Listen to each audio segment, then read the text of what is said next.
দেখেন এখন বিষয়টা দাঁড়াইছে বার্সেলোনা ট্রিকি সিচুয়েশন থেকে কিভাবে নিজেকে বের করে আনতে পারে সেই বিষয়ে, যেটার একটা এক্সাম্পল কিন্তু আমরা দেখছি লাস্ট সোসিয়েদাদ এর আগে অসাসুনা ম্যাচে। এখন হ্যাঁ, এটাও সত্যি যে বার্সেলোনা যেভাবে হাইলাইন ফুটবল খেলে সেইখান থেকে আসলে এই ধরনের প্রবলেম হওয়াটা কিন্তু স্বাভাবিক, কারণ আপনার ডিফেন্সও যখন কাইন্ড অফ আপনার অ্যাটাকে আপনাকে হেল্প করতেছে তখন কিন্তু ওই আপনার লোয়ার থার্ড কিন্তু ফাঁকা হবে এবং ওইখানে একটা ভার্নাবিলিটি সৃষ্টি হবে।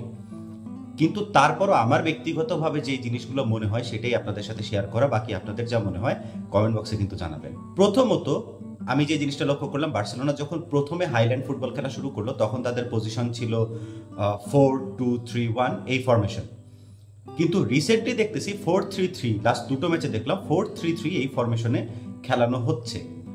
এবং আমার কেন জানি মনে হয় এই ফরমেশনটাতে আসার কারণ সম্ভবত ফ্র্যাঙ্কিকে খেলানো, কারণ এর বাইরে তো আর ফ্র্যাঙ্কিকে জায়গা দেওয়ার মতো কোনো জায়গা নাই। এবং সেই ক্ষেত্রে যে জিনিসটা হচ্ছে যে ফ্র্যাঙ্কিকে খেলাতে গেলে পেদ্রিকে as a kind of number 10 মানে উপরের দিকে খেলাতে হচ্ছে, এবং আমার কেন জানি মনে হয় না পেদ্রি সেখানে খুব একটা ইফেক্টিভ, কারণ পেদ্রি আর কাসাডো এই দুইজন কিন্তু নিজেদেরকে as a DM as a pivot যেটাই বলেন না কেন সেখানে অলরেডি নিজেদেরকে প্রুফ করছে যে না, হাইল্যান্ড ফুটবলে ওইখানে তারা মাস্ট হ্যাভ একটা প্লেয়ার।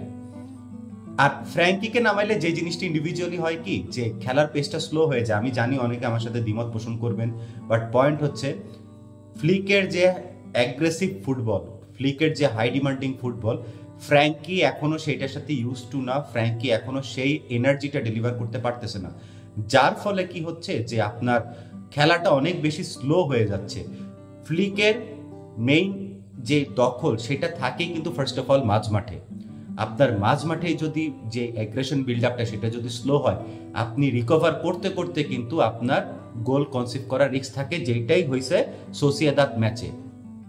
আপনি নিজেদেরকে গুছায় নিতে নিতে একটা কাউন্টার খাইছেন এবং সেখান থেকে আর বার্সেলোনা ওই প্রেশারটা হ্যান্ডেল করে ওইভাবে বের হয়ে আসতে পারে নাই।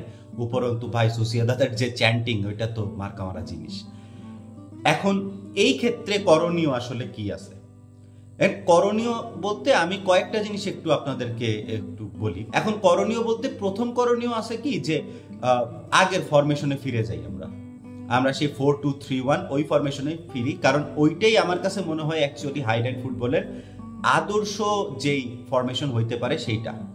এবং ওই ফরমেশনটা আমাদের জন্য প্রুভেন। আমরা বায়ার্ন, আমরা রিয়ালের মতো টিমকে কিন্তু, রিয়াল বলতে রিয়াল মাদ্রিদের মতো টিমকে কিন্তু ওই ফরমেশনের মাধ্যমে বোকা বানায় আসছি। ওই ফরমেশনের মাধ্যমে আমরা ম্যাচগুলো একটা বড় জয় নিয়ে মাঠ ছাড়ছিলাম।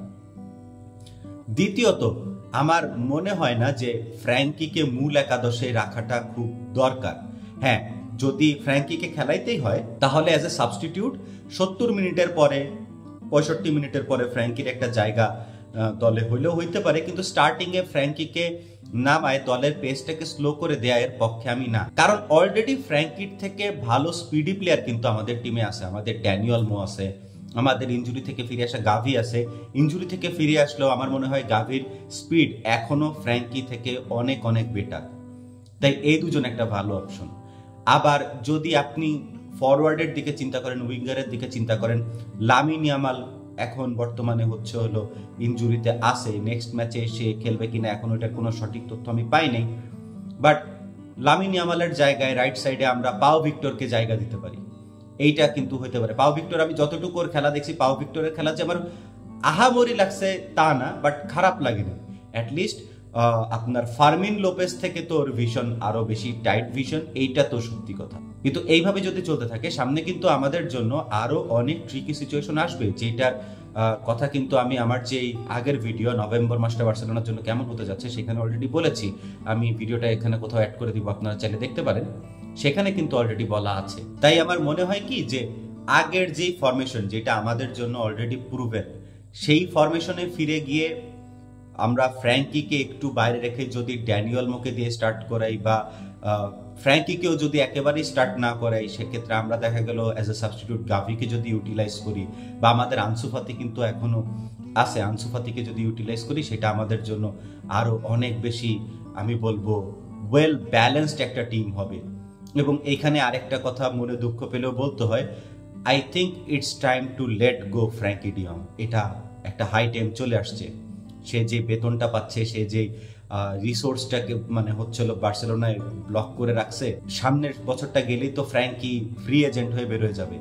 তো ফ্র্যাঙ্কি আদতে আসার পরে কিন্তু আমাদেরকে সেরকম একটা ফলপ্রসূ কোনো সার্ভিস দিতে পারে, অ্যাটলিস্ট ও যা দিছে সেটাকে আমি একেবারে বোনাফাইড কোনো একটা অবদান বলে ধরতেছি না, বাট ওইটা না। সেক্ষেত্রে আমরা যদি ফ্র্যাঙ্কিকে সেল করতে পারি তাহলে সেই টাকাটাই আমরা একটা রাইট উইং এর ক্ষেত্রে বা একটা ভালো ডিএম এর ক্ষেত্রে, ডিএম না হলে ফুল ব্যাক, সেন্টার ব্যাক, এই সমস্ত ক্ষেত্রে, অর্থাৎ যেই সমস্ত জায়গায় ভার্নাবিলিটি আছে, বা যদি আমরা লেভেন্ডস্কিকে নেক্সট ইয়ার ছেড়ে দেওয়ার প্ল্যান করি, ওই টাকাটা এর সাথে অ্যাড করে একটা স্ট্রাইকারের ক্ষেত্রে যে হলো আরও মনে করেন যে 5 বছর অ্যাটলিস্ট বার্সেলোনার জন্য সার্ভিস দিতে পারবে, সেই রকম একটা জায়গায় কিন্তু আমরা ইনভেস্ট করতে পারি। বাট যেইভাবেই করি না কেন, যেইভাবেই সাজাই না কেন, I think it's time to let Frankie de Jong go.